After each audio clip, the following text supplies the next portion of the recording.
Hello အားလုံးပဲမင်္ဂလာပါဒီမှာပေါ့နော်ညီမလေးတယောက်ပေါ့နော်ညီမလေးပန်းတက်ခင်ကခွဲမွေးပြီးအတွေ့အကြုံလေးပြောပြအောင်တော့ရှင်မာတဲ့ဇာနီခွဲမွေးတဲ့အတွေ့အကြုံလေးပြောပြပေးမယ်ပေါ့နော်ဇာနီကတကယ်တော့ဇာနီရဲ့တကယ်ဂျူတွေကကြတော့တကယ်တော့ match လာတည့်ရနေမှာပေါ့နော် ultrasound ရရင်ပထမဦးဆုံးအကြိမ်ရိုက်တဲ့ ultrasound က date ကအမှန်ပေါ့နော်ဂျူတွေကလေအဲ့ match လာတည့်ရနေမှာဇာနီရဲ့ဂျူတွေကတိုင်းမဲ့ဇာနီက February 14မှာကို38ပတ်မှာခွဲမွေးမယ်ဆိုပြီးဇာနီအိုဂျီကိုပြောတာပေါ့နော်ဖြစ်ရှင်တော့ဇာနီက February 13မှာပေါ့နော်မနက်3နာရီမှာရေးစင်းတာပေါ့နော်ရေးစင်းတာဘယ်လိုသိလဲဆိုတော့ဇာနီတို့ပုံမှန်ဆိုရင်ကွာအေးသေးပါထွက်မကြတတ်ဘူးမလားအဲ့ February 13မနက်3နာရီမှာပေါ့နော်အဲ့နေနဲ့အဲ့လိုဘယ်လိုပြောမလဲတေးထွက်ကြရထင်တာကွာပထမတစ်ခေါက်ကရေးစင်းတာအဲ့ဒါမသွားသေးဘူးဒီတိုင်းပဲနေသေးရဲ့ဖက်ကလည်းတိတ်နေလို့မကောင်းဘူးပေါ့နော်ကလေးကအောက်ကိုတိုးတယ်ဆိုပြီးခံစားနေရတယ်ပေါ့နော်အဲ့ဒါနေမနေ့3နာရီလို့ငါတေးပေါက်ရှင်လို့လည်းတူတယ်လို့ဆိုပြီးတိုင်းလက်တွေပါပြီးသွားပေါ့နော်သွားပြီးနောက်တော့ပြန်အိတ်ပြီးမနေ့9နာရီခွဲမှကျတော့ထပ်ပြီးတော့နောက်တစ်ခါရေးနည်းနည်းထပ်ဆင်းတာပေါ့နော်ရေရရွှဲဆိုနေတော့ဘယ်လိုပြောမလဲသေးလို့မျိုးအဖြူမော့ကွာနည်းနည်းအကြည့်ရွှဲလေးပါတယ်ကွာအဲ့နဲ့ကဲဒါဆိုရင်တော့ရေစင်းမိနဲ့တူတယ်ဆိုပြီးဇာနီတို့ကတောင်ကိုစောသွားတာဆိုတော့ကံကောင်းတာတရက်စောသွားတာပေါ့နော်အဲ့ဒါနဲ့ဇာနီတို့မနေ့9နာရီခွဲလေးရောက်မြတ်သစ္စာစေးရုံကိုအရေးပေါ်ပြေးရပေါ့နော်ပြေးပြီးတော့ဟိုရောက်တော့သူတို့ကစစ်ဆေးပြီးတယ်ပေါ့နော်စေးရုံရောက်တော့တဲ့အိမ်ပွင့်ပြီလားပါညာပေါ့နော်တဲ့အိမ်တော့မပွင့်သေးဘူးပေါ့ဒါပေမဲ့ကလေးကကြီးကအောက်ကိုတိုးလာပြီဆိုတော့February 14ထိဆွဲထားလို့မရတော့ဘူးပေါ့နော်အဲ့ဒါနဲ့ဇာနီပြနေကြအိုကြီးကတမိခွဲတော့မလားပေါ့နော်ပြန်ရေးဆိုတမိတပြေးနဲ့ဘိုင်းနာလာလိမ့်မယ်ဆိုပြီးတော့ကဲအဲ့ဆိုလဲကိုလည်းမဆောင်တော့ခွဲမယ်ဆိုပြီးတော့သူတို့ရဲ့အရေးပေါ်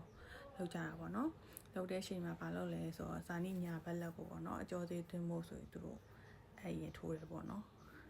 အဲ့အကအဆင်မပြေဘူးကွာနာနေရအဲ့ဒါနဲ့ပထမဆုံးအချိန်အထိုးခံရပါတယ်ရှင်အဲ့ရပြီးတော့ဒီဘယ်ဘက်ပေါ့နော်ဘယ်ဘက်ဒီနားလောက်ကိုပေါ့နော်ထုံစည်းဆန်းပါတယ်ထုံစည်းဆန်းတာမနာဘူးပေါ့နော်ထုံလားသူတို့ဆန်းတာအဲ့နေပြီးတော့ဒီညာဘက်လက်ကိုထပ်ပြီးတော့ပိုးသက်စီဆန်းတာပေါ့နော်ပိုးသက်စီဆန်းတဲ့အချိန်မှာတအားနာတာတိလားသူကအနာဆုံးပဲကွာတိလားပိုးသက်စီဆန်းတာလေအဲ့မှာအက3ချိန်လောက်ထိုးခံလိုက်ရရောပြီးတော့ ECG စစ်တယ်ဇာနီကိုသွေးပေါင်ချိန်နေပေါ့နော်သွေးပေါင်ချိန်နေချိန်မှာသွေးရတိုးနေပြီကွာ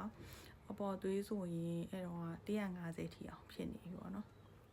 အဲ့နဲ့သမီးခွဲမလားဆိုရတယ်ခွဲမယ်ပေါ့နော်အဲ့ဒါဆိုလည်းခွဲလိုက်တော့မယ်ဇာနီကဘိုင်းနာတဲ့တန်ကိုအရင်ကြောက်တာကွာအဲ့လိုဘိုင်းနာလို့ခံရမှာဘာလဲဆိုတော့ကိုယ်ဆောင်ကာလာတွင်းမှာအရင်တော့ဆို1 shot တယ်ပေါ့နော်1 shot ဇာနီက1 note စီတာကြီးကိုတော့ဆိုဆရာမိုးတောက်ဘိုက်ရက်ရစ်ပြီးတော့နာတော့မခံစားနိုင်ဘူးအဲ့ဘိုင်းနာတဲ့ဟာကိုမခံစားကြလို့ဇာနီကကြိုပြီးတော့ခွဲမွေးတာပေါ့နော်အဲ့နဲ့ဇာနီကသူတို့စေးသွင်းစရာရှိရအဲ့စေးပေါ့နော်စမ်းစရာရှိရစမ်းပြီးတော့9:40ကျတော့ဇာနီကိုသူတို့ခွဲစိတ်ခန်းထဲကိုသွားဖို့ခေါ်တယ်ပေါ့နော်အဲ့ဇာနီကအမသူအပေါ်အရေးပေါ်ခန်းထဲရောက်တော့မှဒီအပြင်ဘက်မှာပေါ့နော်ဝတ်စားတွေပါလဲလိုက်ရတာပေါ့နော်လဲပြီးတော့ရေပေါ်ခန်းထဲလေးရောက်ရောဒီဇာနီညာဘက်ပေါ့နော်ညာဘက်လက်ဆိုရင်ကြောသေးတွင်းတာလုံးဝမသွားဘူးပေါ့နော်မသွားရနဲ့သူထက်တွင်းတာနာတော့မျက်ရည်ပါပိုးပေါက်ကြရကွာမျက်ရည်ပိုးပေါက်ကြပြီးတော့ငိုတာပေါ့နော်ခွဲကန်နေမြင်ရတော့မခံစားနိုင်တော့တားနာရဲဆိုပြီးငိုတဲ့ချိန်မှာသူကအဲ့ဒီကနောက်တဲ့nurse မလာပါလားမသိပါဘူးသူကအဲ့ဒီဇာနီဒီဘယ်ဘက်ချန်ကိုထပ်ပြီးတော့လို့အကျော်သေးတွင်းလို့ရအောင်လုပ်ပေးရပေါ့နော်ပြီးတော့ဇာနီကိုလက်နှစ်ဖက်ကိုဆန့်လာရပေါ့နော်လို့ဆန့်လာပါတယ်ရှင်အဲ့ဒီကနေပြီးတော့သူတို့ကဇာနီကိုကြောပေါ့နော်ပစုံဘိုက်ထဲမှာကလေးကွေးလိုမျိုးလေးကွေးရတယ်ကွာကွေးပြီးတော့ကွေးနိုင်တော့ကွေးပြီးတော့ခက်စိရိုးရဲပေါ့နော်ထုံစည်းထိုးပါတယ်ထုံစည်းကတကယ်တော့ထုံစည်းထိုးတာဘယ်လိုလဲပိုးသက်စေးဆန်းတာလောက်တော့မနာဘူးကွာဒီလားထုံစည်းထိုးပြီးခဏလဲနေရောအောက်တစ်ပိုင်းတော့မသိရောဘူးထုံလာပေါ့နော်အဲ့ချိန်မှာသူတို့ဘိုက်ခွဲအားပါဇာနီသိရပေါ့နော် အခုပို့ပြီးတော့ update ဖြစ်သွားတာကြတော့ဇာနီရင်တော့ဆိုရင်ခွဲပထမဆုံးချိန်ခွဲတော့ဆိုရင်じゃအပေါ်အောက်ကောလုံးဝအကုန်ဟိုဘာမှမရှိဘူးပါတယ်မှာအခုတစ်ခေါက်ကျတော့အဲ့လိုမဟုတ်ဒီအပေါ်ပိုင်းကြီးအကုန်လုံးသူကစောင့်နေအကုန်အုပ်ပြီးတာဆိုတော့ဇာနီအေးတဲ့ဟာကိုတိတ်မသိရဘူးပေါ့နော်သူကဇာနီကိုဘယ်လိုလုပ်ထားလဲဆိုတော့မျက်လုံးလေးဖော်ပေးရပါတော့မျက်လုံးလေးနဲ့ဖော်ပေးရတယ်ပြီးရင်ဒီနှာခေါင်းအသက်ရှူဖို့တက်ပေါ့နော်အဲ့လိုလေးဖော်ပေးတာပါတယ်ကျန်တဲ့ဟာတော့တကူလုံးနှွေးနေရပဲပေါ့နော်အဲ့ဒါတော့စေစုနှစ်မှာတိုးတက်လာတဲ့အရာတခုလို့ပြောရမယ်ပေါ့နော်ဒါကြီးကအရင်တာဆွမ်းကိုတော့တာဆွမ်းမွေးတော့ဆိုရင်ပေါ့နော်ခွက်ကနကနဲ့အပေါ်တော့အောက်သွားတွေပါရိုက်ထဲပြီးဖြစ်တယ်ပေါ့နော်အခုကတော့အဲ့လိုမျိုးဖြစ်တော့ပါဘူးရှင် update ဖြစ်သွားတယ်ပြောရမယ်ပေါ့နော်မရှမ်းတော့ပါဘူးအဲ့ဒီအနေဇာနီက9:40မှာခွဲခန်းထဲကိုဝင်နေ8:05မိနစ်မှာဇာနီပိုက်ထရနေပြီးတော့တတထွက်လာတယ်တတထွက်လာပြီးတော့သူကတတကိုပေါ့နော်တန်ချင်းရေးပိုင်းလုပ်ပေးပြီးတော့အပြင်ကသူ့ပပစီကိုအရင်တော့ပို့လိုက်တယ်ပြီးတော့ဇာနီကတော့9နာရီလောက်မှဇာနီကိုရှုပ်တာပါညာနဲ့ဆိုတော့9နာရီလောက်မှခွဲခန်းထဲကပြန်ထွက်ရတယ်ပေါ့နော်အဲ့ဒါပြီးတော့ဇာနီကိုသူကဘယ်လိုပြောလဲဆိုတော့ညနေ4နာရီလောက်မှာပေါ့နော်4နာရီလောက်မှာခေါင်းလဲထောင်လို့ရမယ်အစားတွေလည်းစားလို့ရမယ်လို့ပြောပါတယ်ဂျားထဲမှာတော့ကိုက overtime ပိုင်းညာတောက်ရှင်းနေဆိုရင်တော့လှဲပြီးတော့လုံးဝမလုပ်ပဲနဲ့ငြိမ်လေးနေပြီးတော့မှလိုမျိုးတောက်လို့ပြောပါတယ်အဲ့ဒါပြီးတော့သူတို့ကဒီအကျော်သေးကနေပြီးတော့ဇက်တိုက်တွင်နေပေါ့နော်ပါစေးရတွင်ပေးလဲဆိုရင်တအိမ်ကျုံစေးဆို3လုံးတွင်ပေးတယ်ပိုးသက်စေးရတော့4လုံးအဲ့လိုရှိတ်တယ်ပေါ့နော်အဲ့လိုရှိပြီးရင်မနာတဲ့စေးပေါ့နော်ပါတာတို့ဘာလို့လဲသူဒီလက်ကနေပဲတွင်ပေးတယ်ပေါ့နော်အဲ့ရနေပြီးတော့ဇာနီကနောက်တနေ့မနေ့ရောက်စီးပိုက်လည်းတက်ထားတာပေါ့နော်စီးပိုက်တက်ထားဘလူးမန်းတော့ဇာနီမသိနိုင်ဘူးနောက်တနေ့မနေ့ရောက်တဲ့ချိန်မှာသူတို့ဟာပေါ့နော်24နာရီလားဇာနီဒီနေ့73ရက်နေ့မနေ့8နာရီခွဲဆိုရင်14ရက်နေ့မနေ့8နာရီမှာစီးပိုက်တွေဖြုတ်လို့ရပြီလို့ပြောရပါတော့စီးပိုက်က24နာရီဆိုဖြုတ်လို့ရပြီဆိုရင်စီးပိုက်ဖြုတ်ပြီးတယ်အဲ့ရနေလက်အကျော်စီသွင်းတာကိုလည်းဇာနီကကြောစီမသွင်းကြဘူးပေါ့နော်အကြီးဆိုင်ကမလွတ်လပ်ဘူးပေါ့တောက်စီပြောင်းပေးဆိုတော့တို့ကတောက်စီပြောင်းပေးပါတယ်ရှင်ဒါပေမဲ့တောက်စီထဲမှာပိုးတက်စီတို့စီပဲတို့အဲ့ဒါကြီးပဲပါတယ်ပေါ့နော်မနာတဲ့စီမပါအောင်အဲ့တော့ဇာနီကပိုက်ခွဲတဲ့နေရာနားရဲဆိုရင်ဘာလုပ်လဲဆိုရင်ဒိုင်ကလိုရဲ့ပါတာရဲပေါ့နော်နှစ်မျိုးဇာနီကနားအသားနားမှာအရင်ကြောက်တာအဲ့တော့ဒိုင်ကလိုရဲ့ပါတာရဲကိုဘယ်လိုပြောမလဲအဲ့နောက်ဆက်အိုးလို့ပြောမလားဖင်လို့ပြောမလားအဲ့ဒီကိုထည့်တယ်ပေါ့နော်အားလေးထည့်လိုက်တဲ့ဆိုရင်လုံးဝနာတာလုံးဝပျောက်သွားတယ်ကွာဒီကအဲ့ဟာပြေတဲ့ချိန်ကျရင်တော့ပြန်နာလာပါတယ်ရှင်